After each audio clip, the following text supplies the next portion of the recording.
Hello friends Assam में जो assembly election हुआ था उस असेंबली इलेक्शन का फाइनल रिजल्ट आज हमारे पास आया है।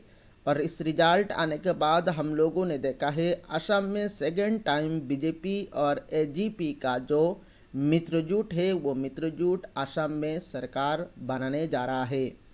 तो फ्रेंड्स यहाँ पर इस बार जो इलेक्शन हुआ था उस इलेक्शन में कांग्रेस और एआईयूडीएफ महागठबंधन करके इलेक्शन में लड़े थे। महागठबंधन करने के बाद भी कांग्रेस और एआईडीएफ ने यहाँ पर असम असेंबली इलेक्शन को नहीं जीत पाया है। तो बीजेपी और एजेपी का जीतने के पीछे क्या क्या कारण है, सारे कारण को, सारे इम्पोर्टेंट पॉइंट्स को हम लोग इस वीडियो में जानेंगे। पर ये वीडियो शुरू करने से पहले मैं आप लोगों को एक इन्फॉर्मेशन दे देता हूँ। दोस्तों, मैं किसी भी पॉलिटिकल पार्टी से बिलोंग नहीं करता हूँ। ये वीडियो जो बना रहा हूँ मैं, ये जस्ट फॉर एजुकेशनल पर्पस के लिए ही बना रहा हूँ। चलिए एक एक करके सारे कारण को जान लेते हैं। यहाँ पर पहला कारण है हमारे पास कैंपेनिंग। दोस्तों, हर एक इलेक्शन को जीतने के लिए कैंपेनिंग सबसे इम्पोर्टेंट पॉइंट होता है। और इस बार जो इलेक्शन हुआ है उसमें हम लोगों ने देखा है एआईयूडीएफ और कांग्रेस का महागठबंधन होके ही इलेक्शन उन्होंने लड़े थे। पर उन लोगों ने जब कैंपेनिंग किया है, कैंपेनिंग में उन लोगों ने अलग अलग कैंपेनिंग किया है। जैसे कि मान लीजिए किसी एक कॉन्स्टिट्यूंसी में कांग्रेस का कैंडिडेट है, तो वहां पर सिर्फ कांग्रेस का जो सीनियर लीडर्स आके कैंपेनिंग किया है। और दूसरी तरफ किसी एक सीट में मान लीजिए एआईडीएफ का कैंडिडेट है, तो वहां पर सिर्फ एआईडीएफ का सीनियर लीडर्स आके कैंपेनिंग किया है। हालांकि यहाँ पर कांग्रेस का कैंडिडेट हो या फिर एआईडीएफ का कैंडिडेट हो, दोनों केस में यहाँ पर दोनों टीम का, दोनों पार्टी का यहाँ पर सीनियर लीडर्स आके कैंपेनिंग करना चाहिए था। पर उन लोगों ने ऐसा नहीं किया और ऐसा नहीं करने के कारण यहाँ पर कैंपेनिंग में वो पीछे पड़ गए हैं। और दूसरी तरफ यह अगर हम लोग बीजेपी और एजीपी को देखें, तो बीजेपी और एजीपी का कैंपेनिंग में यहाँ पर जो सबसे अकेला ही किरदार को निभाया है वो है आपका डॉक्टर हिमंत बिश्व शर्मा। हर एक कंस्टिट्यूंसी में जाके यहाँ पर इन्होंने अच्छी तरह से कैंपेनिंग किया है और उनके साथ यहाँ पर दिया है डॉक्टर आपका हिमंत बिश्व शर्मा के साथ हमारे चीफ मिनिस्टर भी थे। उसके बाद प्राइम मिनिस्टर नरेंद्र मोदी भी आके यहाँ पर कैंपेनिंग को किया है। अमित शाह भी आए हैं, जेपी नड्डा भी आए हैं और भी सीनियर लीडर्स यहाँ पर बीजेपी का आए हैं, आके कैंपेनिंग को किया है। कैंपेनिंग में यहाँ पर बीजेपी थोड़ा सा पहले जा चुका था और ये एक कारण है ये इस इलेक्शन को जीतने के पीछे।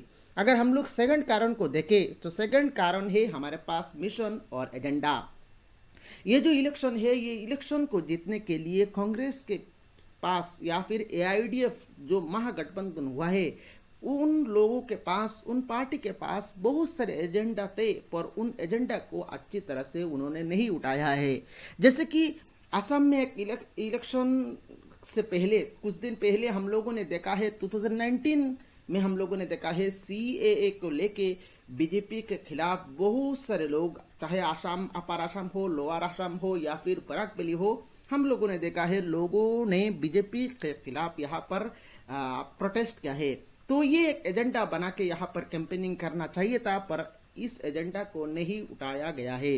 दूसरा एक एजेंडा यहाँ पर लाना चाहिए था, जैसे कि एचपीसी का दो आपका पेपर मिल है, एक पेपर मिल आपका कचार पेपर मिल और दूसरा है आपका नागांव पेपर मिल। तो दोनों यहाँ पर बहुत दिन से बंद है, उन दोनों का एम्प्लॉय का कोई भी सैलरी नहीं हो रहा है। ये दो पेपर मिल को चालू करने के लिए, ये दो पेपर मिल के ऊपर ये मुद्दा बना के, यहाँ पर एजेंडा बना के वो लोग कैंपेनिंग कर सकते थे। और भी एक इम्पोर्टेंट पॉइंट ऐसा भी था, जैसे कि बहुत सारे कंपनी को, बहुत सारे ऑर्गेनाइजेशन को प्राइवेटाइजेशन किया जा रहा है बीजेपी की तरफ से। तो ये एक एजेंडा बना के यहाँ पर कैंपेनिंग करना चाहिए था आपका कांग्रेस और एआईडीएफ दोनों पार्टी को, पर ऐसा उन्होंने नहीं किया है। तो ऐसा नहीं करने के कारण मिशन और एजेंडा में वो पीछे पड़ गए हैं और बीजेपी ने यहाँ पर थोड़ा सा यहाँ पर पहले स्थान हासिल कर लिया है। अगर हम लोग थर्ड इंपॉर्टेंट पॉइंट्स को देखें तो तीसरा कारण है हमारे पास बदरुद्दीन आजमल और उनका जो सन है अब्दुल रहमान आजमल। तो वो एक मोस्ट इंपॉर्टेंट कारण है। क्योंकि यहाँ पर हम लोगों ने देखा है इलेक्शन का 2-3 महीने पहले आसाम का जितना भी मदरसा है, सारे मदरसा को यहाँ पर स्कूल के रूप में कन्वर्ट करने के लिए नोटिस जारी किया गया है बीजेपी सरकार की तरफ से, और फाइनली यहाँ पर कन्वर्ट कर दिया गया है। तो बदरुद्दीन अजमल ने एक इंटरव्यू में कहा है, अगर हम लोग सरकार बनाएंगे तो 1 महीने के अंदर ही यहाँ पर सारे मदरसा को हम लोग खोल देंगे।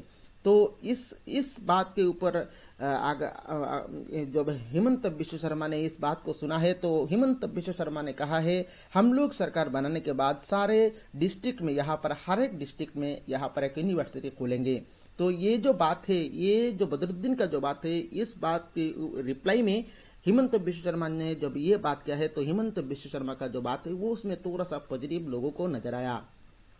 दूसरी तरफ उनका जो सन है अब्दुल रहमान अजमल, उन्होंने एक मीटिंग में यहाँ पर बताया है इस बार दाढ़ी वाला का सरकार होगा, टोपी वाला का सरकार होगा। तो ये बात इतना अच्छा नहीं है कैंपेनिंग के टाइम में, क्योंकि अगर आप इस तरफ बात करेंगे तो कांग्रेस का जो हिंदू वोटर्स है, कांग्रेस का जो वोटर्स है, वो यहाँ पर काट के यहाँ पर बीजेपी में गए हैं, और ऐसा कारण की वजह से कांग्रेस का सीट फाइनली कम हुआ है। तो ये दो यहाँ पर बदरुद्दीन अजमल और उनका जो सन है वो मोस्ट इम्पोर्टेंट पॉइंट है इस बार इलेक्शन में हारने के लिए। नेक्स्ट अगर हम लोग इम्पोर्टेंट पॉइंट की बात करें तो नेक्स्ट कारण है हमारे पास कांग्रेस का जो 5 गारंटी है। कांग्रेस का जो 5 गारंटी है, कांग्रेस ने 5 गारंटी को लेके यहाँ पर इलेक्शन में लड़े थे, पर ये जो 5 गारंटी है, इस 5 गारंटी को लोगों को सामने नहीं रखा है। लोगों को यहाँ पर इस 5 गारंटी को ऐसा रखना चाहिए था ताकि हर लोगों को, हर एक यंग को, हर एक बूढ़े को या हर एक महिला को यहाँ पर इस बात को पता होना चाहिए था, पर ऐसा नहीं किया गया है। जैसे कि कांग्रेस का 5 गारंटी में एक तो है 5 लाख गवर्नमेंट जॉब्स, सीएए को रद्द करने का जो बात है, उसके बाद 365 daily wages to tea garden workers को दिया जाएगा, पर डे 365 रुपीज। उसके बाद 2000 per month to house wives को दिया जाएगा। उसके बाद 200 यूनिट तक यहाँ पर मंथली इलेक्ट्रिसिटी फ्री करने का जो बात है वो बात यहाँ पर रखा गया था, पर ये जो 5 गारंटी है, ये 5 गारंटी को लोगों के सामने नहीं रखा था। दूसरी तरफ यहाँ पर अगर आप हिमंत बिश्व शर्मा का स्पीच को सुना है, तो हिमंत बिश्व शर्मा हर एक स्पीच को शुरू करने का 2-3 मिनट बाद ही यहाँ पर जो यंग लड़के हैं, वो यंग लड़के यहाँ पर चिल्लाते थे मामा बुलेट करके। तो उस टाइम में हम लोगों ने देखा है हिमंत बिश्व शर्मा क्या बोलते थे।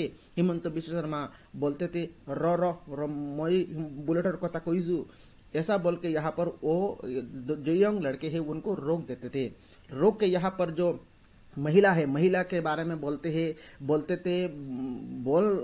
थे यहाँ पर महिला को जो 830 रुपीज करके दिया जा रहा है, वो इलेक्शन के बाद यहाँ पर इलेक्शन जीतने के बाद 3000 करके दिया जाएगा। और सभी महिला को तो नहीं मिल रहा है आपका 830 रुपीज करके, आपसे सभी महिला को 3000 करके दिया जाएगा।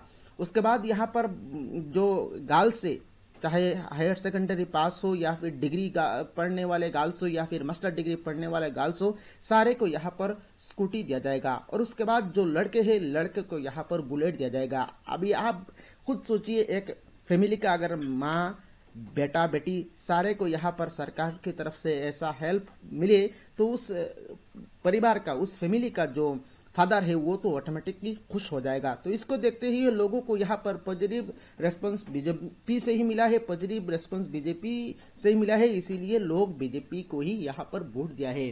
तो कांग्रेस का जो 5 गारंटी कांग्रेस ने लाया था वो लोगों के सामने इतना अच्छी तरह से नहीं रखा था, इसी कारण की वजह से वो पीछे पड़ गए थे। और फाइनली हम लोगों ने इसका असर इलेक्शन का रिजल्ट में ही देखे है। तो ये 4 कारण की वजह से ही बीजेपी और एजीपी का जो मित्रजोट है वो मित्रजोट आसाम असेंबली इलेक्शन में जीते हैं। इसके अलावा अगर आपको कुछ कारण पता है, अगर आपको कुछ कारण लगे इसके अलावा, तो आप नीचे कमेंट बॉक्स में कमेंट करके जरूर बताएं। वीडियो को लाइक करें। अगर आपने चैनल को अभी तक सब्सक्राइब नहीं किया तो जल्द से जल्द सब्सक्राइब कर लीजिए। Thank you for watching this video.